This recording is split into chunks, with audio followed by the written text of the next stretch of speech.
বাড়ি থেকে র‍্যাব ধরে নিয়ে যাওয়ার দুদিন পর অ্যাম্বুলেন্সে করে বাড়ি ফিরল নিথর দেহ। পরিবারসহ পুরো এলাকায় শোকের ছায়া। কিশোরগঞ্জের ভৈরবে র‍্যাবের হেফাজতে মারা যাওয়া সুরাইয়া খাতুনকে ৩১ ঘণ্টা পর দাফন করা হয়েছে। শনিবার বিকেলে ময়মনসিংহের নান্দাইল উপজেলার চণ্ডীপাশা ইউনিয়নের বরুণাকান্দা গ্রামে ওই নারীকে দাফন করা হয়।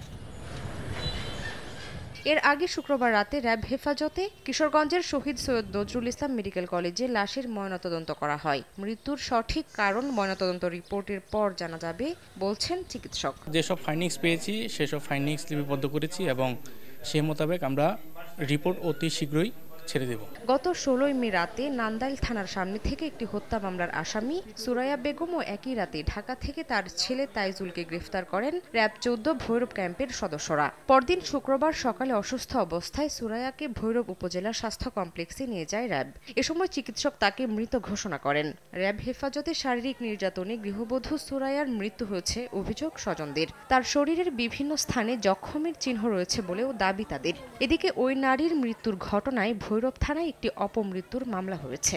তার উপর অনেক নির্যাতন টর্চারিং করা হয়েছে, যার কারণে সে মারা গেছে। ছাপার মধ্যে আপনার চোরের দাগ আছে, গালও আপনার এই যে কপালে দাগ আছে। আমার নাতিও নাই, আমার বউও নাই।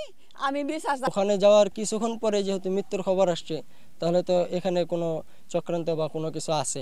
এদিকে ঘটনার পর থেকে বিষয়টি নিয়ে কথা বলছেন না র‍্যাবের কর্মকর্তারা। বারবার চেষ্টা করেও সরাসরি ও মোবাইল ফোনে দায়িত্বশীল কারোর সঙ্গে যোগাযোগ করা সম্ভব হয়নি। এমনকি সুরাইয়াকে আটকের পর শুক্রবার সকালে ভৈরব ক্যাম্পে সংবাদ সম্মেলন ডাকলেও পরে সেটি বাতিল করা হয়।